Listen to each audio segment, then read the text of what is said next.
Hi YouTube, it's Kathy, and this is my weekly entertainment wrap-up for December 28th through January 3rd. This week I read 2 books, I watched 4 shows, I watched 1 movie, and I listened to 3 books.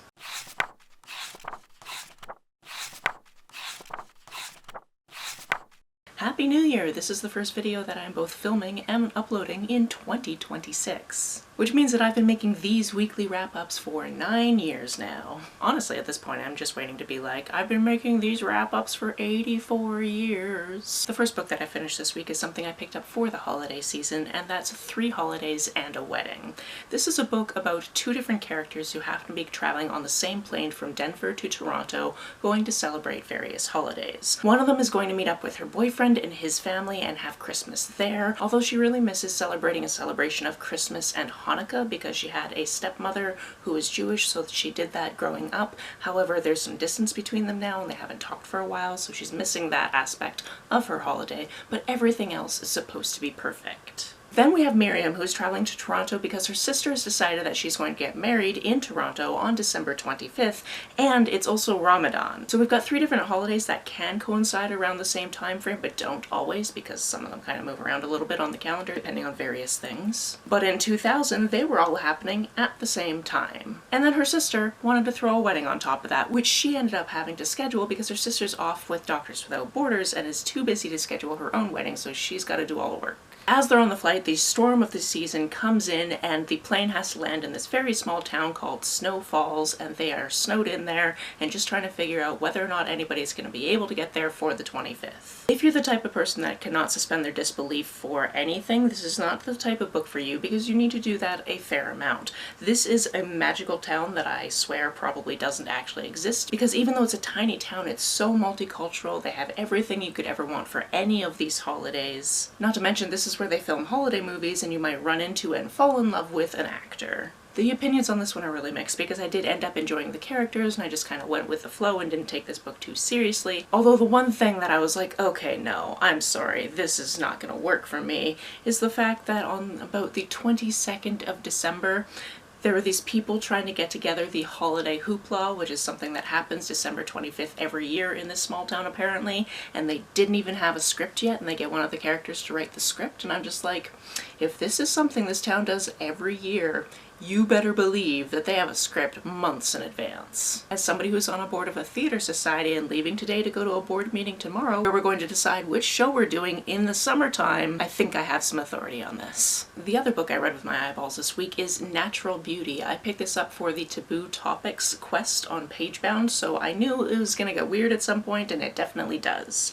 This one is about a woman who we don't actually know her name for the entire book. She's eventually assigned or kind of picks a name to go by, but we know that she has a name that her Chinese immigrant parents gave to her that is definitely not the name she ends up going by. Growing up, both her parents played the piano and actually taught piano lessons, and from a very young age she also wanted to play the piano, so at age 12 she was actually scooped up and put into a conservatory in New York where she was really heavily bullied because she was the youngest and nobody really got along with her. And then as we're meeting her as an adult, she no longer plays for a reason that we're going to find out in this book, and one day this mysterious woman comes into the restaurant she's working at and is like, hey, you should come work for me. Where does she work? At this place called Holistic, which is a wellness and beauty shop of the utmost luxury. When you work there, not only are you paid well, but you're given all of these supplements that you have to take that are going to make you absolutely beautiful, because if you're selling beauty, you have to be beautiful, right? Already I'm starting to see red flags, and let me just tell you, the red flags really pile up in this book.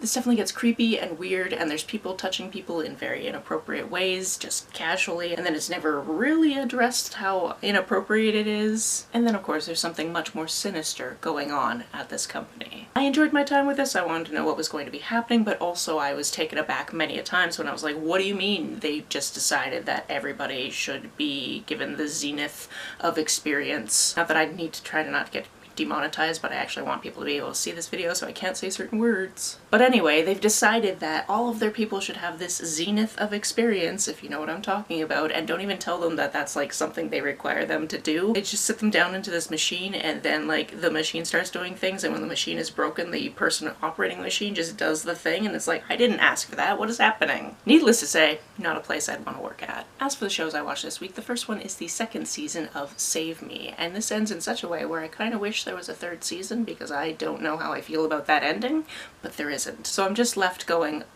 okay, I guess that's what's happening. The beginning of the first season of this is about this guy who finds out that the daughter he had 13 years ago but didn't meet until she was 3, and that was only to give away his parental rights, has gone missing, and somebody online pretending to be him is the person that has taken her. Now he's on a quest to get her back, not only to get her back but also to clear his own name. This second season takes place almost 18 months after the first season, and we're seeing the ramifications of what happened during that investigation and whether or not he's going to be able to save somebody who definitely needs it. And in fact, you could apply that qualifier to a few different characters. I really enjoy this show. It has a wealth of interesting characters, and what goes on is just, like I said, I wish there was a third season, but there isn't, and I just have to live with that. I also stayed current, or above the curve of current, of Jetlag the Game. We watched the 3rd episode, which isn't up on YouTube until this Wednesday because we watched on Nebula, because we get it a week ahead on Nebula. This was really fun because the place that Sam ends up hiding, I really had to laugh at the title of this episode, and then I also had to laugh because I'd actually heard of it before, and I think I sort of knew some of the history of this town. I must have, because I follow a certain person online who is obsessed with something that definitely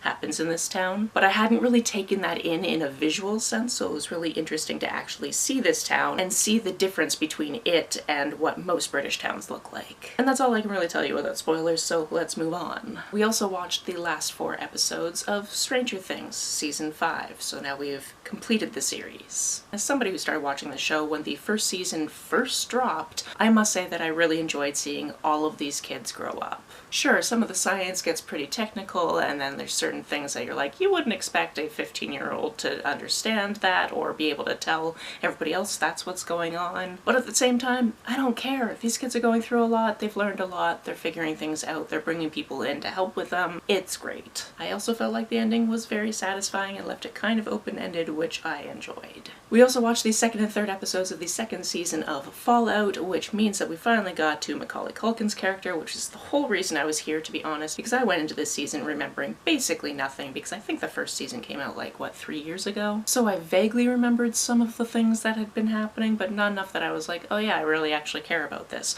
Which is really funny because I've never played the video games, but I've been around people who have played the video games. And there is a point where Lucy mentions that she's seen like 15 films, and my roommate pipes up and is like, yeah, but was one of them Home Alone? And I immediately pop up with, actually, they went into the vaults before Home Alone would have been a thing, so there's no way that movie actually exists in the context of this world. And everybody's like, wow, you just got schooled by somebody who doesn't even play the video games. So, you know, some of that information's in there, but it's just not absolutely present at the forefront of my brain. This is one of those shows I'll keep watching because I'll watch it with my roommates, but ultimately I'm not like, oh my god, I need to watch the next episode. I'm like, ah, we can all watch the next episode together, and that'll be a lovely time.